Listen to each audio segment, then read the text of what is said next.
So just to summarise the requirements and the format of the speaking exam for IGCSE. Obviously, we've spoken about this a fair bit in class already, but hopefully just having a presentation to hand and also have me talking you through it will answer any queries you might have about the format of it. Okay, so just a few general points to start off with. So it's worth 25% of your overall grade. It lasts between 8 to 10 minutes. We'll see how the exam's broken up shortly, timing wise. Exam is made up of 3 tasks: Task A, Task B, and Task C. Important for the purpose of this presentation that you don't confuse tasks with topics. Okay, so tasks are the different sections of this exam. Okay, there are 3 of them, and topics are the different topic areas of your course. So topic A, holidays; topic B, school and education; topic C, personal relationships, etc., etc. Okay, so don't confuse tasks and topics. Task A is a photo-based discussion. It lasts between 2 to 3 minutes. Okay.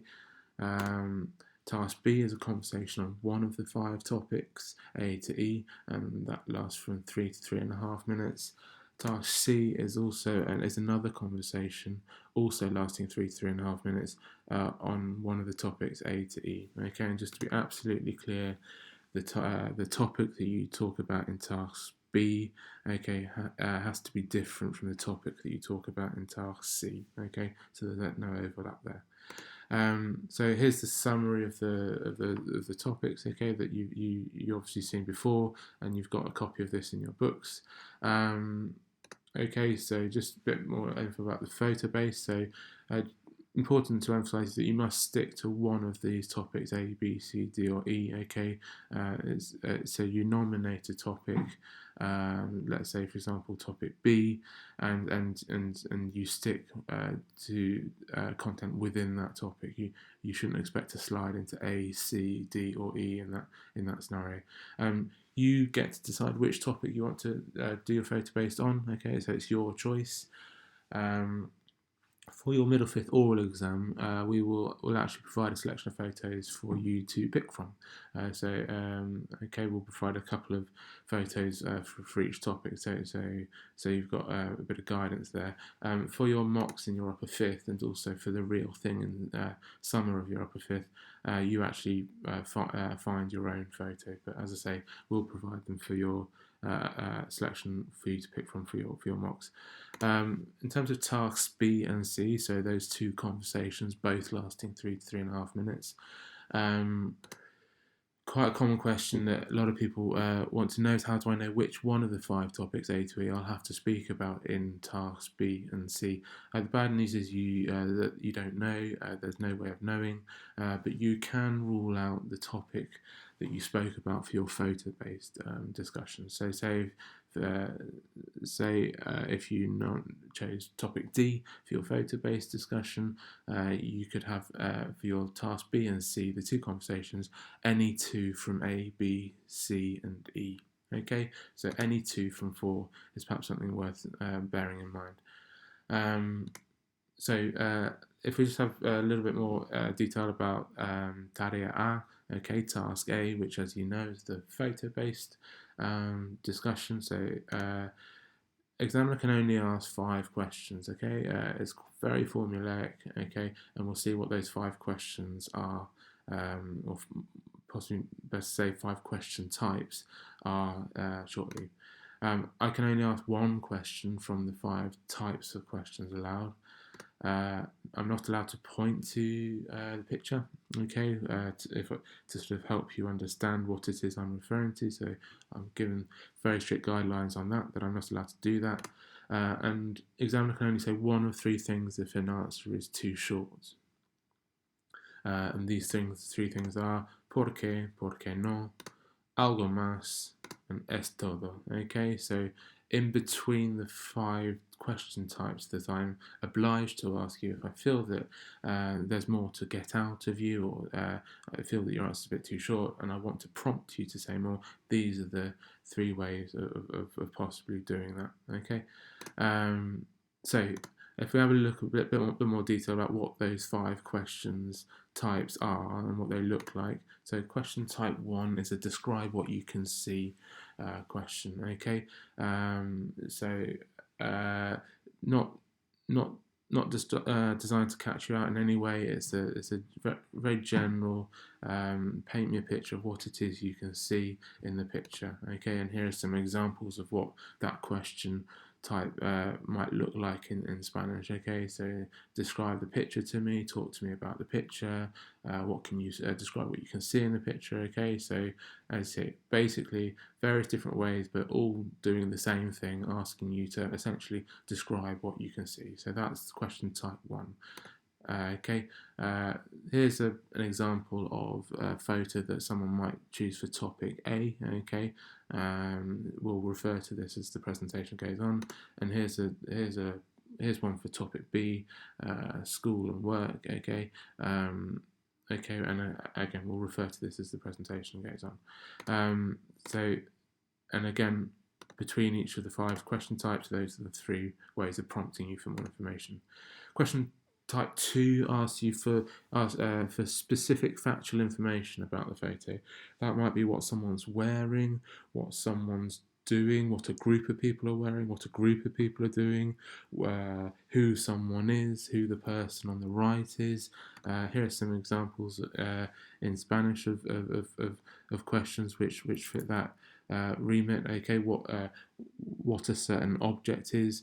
So you can read through those questions in your own time, but they all seek to get a specific piece of factual information from you. And the headline news really is that basically anything in the photo is fair game for me to ask you about. What is it? What's someone doing? Okay, etc., etc. Okay. So in this photo for topic A, I might say, who's the person in the red cap, or what's the person in the red cap doing, or who's the person in the black swimming costume, etc., etc. Okay. Or with topic B, what's the girl on the right doing, or what can you see on the wall? Okay, or what's the red thing at the back behind the girl with the white shirt, for example, or who's the girl in the white shirt? So a specific piece of factual information about what you can see in the photo. And there are 3 prompts. Question 3, past future hypothesis. Okay, so basically I ask you what is for the past hypothesis, what did a certain person or what did a certain group of people do before the photo? Okay, asking you to offer me past tense. Or for the future, what will a certain person or what will a certain group of people do after the photo? Again, prompting you to use the future tense. Okay, so those are some examples in Spanish. Okay, so again, just to put some examples in here. So, what will the boys in the pool do after swimming? Okay, or for a past one, what did they do before coming to the swimming pool? Okay, and with the class, what did the pupils do before the lesson, for example, or what did the boy at the back do before the lesson? So before the lesson, they got up at 8 o'clock and they had breakfast and they caught the bus to school. Or afterwards, they will go to the dining room where they will eat whatever it is they're going to eat. Okay, so that's the past future hypothesis, and again, your prompts between questions are here. Question 4 is basically me trying to get an opinion out of you about the picture and the topic. Okay, so what do you think of? What's your opinion of? So lots of opinion phrases in your answers here, please. Okay, so here are some examples. ¿Por qué es importante ir de vacaciones? Why is it important to go on holiday? So you can see these are slightly more open-ended and sort of less prescriptive than questions types 1, 2, and 3. Okay, giving you the chance to to give your opinion on something. So it might be as simple as for the classroom question, what do you think of your teacher, or what do you think of the certain subject that you're studying? Okay, what do you think of going on holiday abroad as opposed to staying at home? So yeah, anything that essentially gets an opinion out of you. Okay, and there are 3 prompts. Question 5, the last of our of the questions that I have to ask you, is an evaluation question, again from the broader topic area. Okay, so possibly narrowing in slightly sort of less relentlessly on the actual photo itself, and asking you a question about the broader topic area, whether it's holidays, whether it's school routine, or whether it's school subjects, or countryside versus living in the city. Okay, so yeah, so basically if you go back to the topic content table for a reminder of the topics. So this, yeah, as I say, this question is an evaluation question, quite often asking you questions along the to what extent question. Okay, so to what extent should people do chores around the house, or to what extent is it important to do a certain subject at school, or to what extent is it important to spend time with your family on holidays. So these questions are, as I say, more open-ended. They require you to be a bit more reflective and evaluative in what it is you're trying to say, rather than just sort of imparting specific information. Okay, other examples here. What are the pros and cons of this? Again, reflecting on that. Okay, so those are the 5 question types, and again, here are the 3 prompts, if in case I want to get more out of you. Which I ask if needed between the 5 different questions. Just very quickly on the conversations that follow. Okay, so don't forget that so facts are required, but also opinions and justifications. Justifications and opinions in particular help you sort of elaborate what it is you're trying to say, and obviously the more you do that, the more likely you are to score highly. Okay, and past and future tense is required. The more tenses you can include, the better. Okay, because that scores you marks for range of language. And as we've discussed, for your actual exam, the examiner chooses which topics you speak about for the follow-on conversations. Okay, just to make sure there's no doubt at all about this, and you're absolutely clear, the 5 question types that I've been discussing. So the describe what you can see, the piece of factual information, the past future hypothesis, the opinion question, and the evaluation question all refer to the photo-based discussion, task A.